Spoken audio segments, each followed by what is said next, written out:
तो स्टूडेंट चलिए अब हम लोग पैरालैक्स मेथड पे बेस्ड एक न्यूमेरिकल को कवर करते हैं, ठीक है।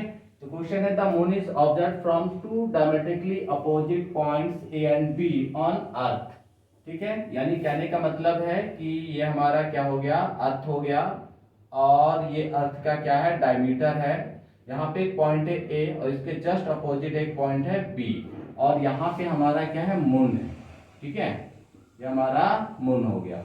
अब इस मून को एक बार पॉइंट ए से ऑब्जर्व करते हैं और एक बार पॉइंट बी से ऑब्जर्व करते हैं, ठीक है। आगे बोला the angle theta subtend at the moon by the two direction of observation is 1 degree 54 minute. तो जब हम ए और बी से इसको ऑब्जर्व करते हैं तो यहाँ पे क्या होगा, एक एंगल बनेगा theta, this is what, parallax angle, otherwise parallactic angle.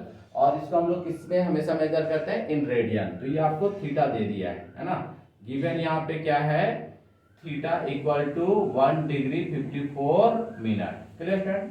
आगे बोल रहा है given the diameter of the earth to be about 1.276 into 10 to the power 7 metre, यानी आपको डायमीटर दिया हुआ है। तो यहाँ पे हम जो अलग अलग पॉइंट से इसको मून को देखते हैं तो उनके बीच का जो डिस्टेंस होता है उसको हम लोग क्या बोलते थे, बेसिस, है ना। यानी ये b, ठीक है। तो डायमीटर किसके बराबर है, बेसिस के बराबर। यानी हम बोल सकते हैं ए बी, और ए बी क्या है, बेसिस है। और ये आपको कितना गिवन है, 1.276 into 10 to the power 7 metre, clear student.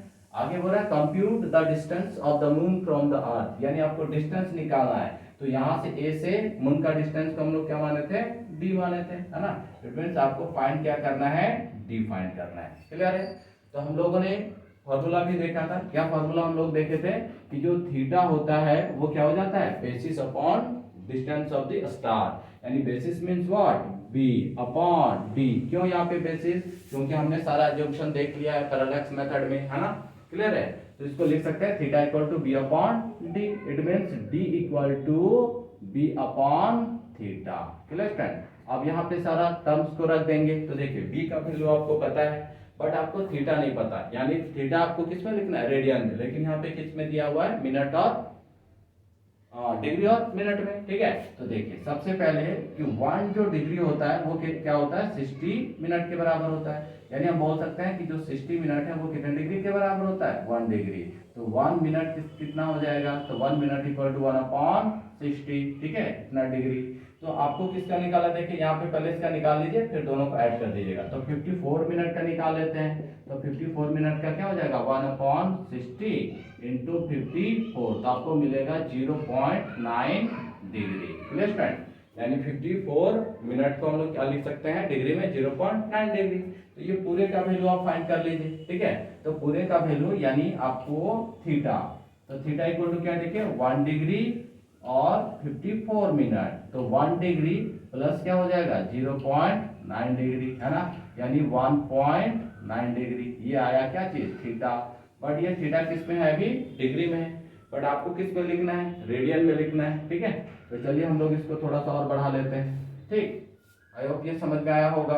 अब इसको रेडियन में लिखना है, ठीक है। तो 1 डिग्री इक्वल टू क्या हो जाता है, पाई अपॉन 180 रेडियन, ठीक है।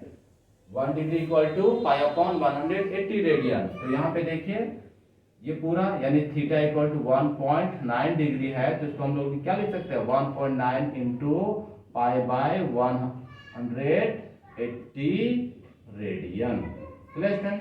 ये हमारा रेडियन में निकल गया वैल्यू थीटा का।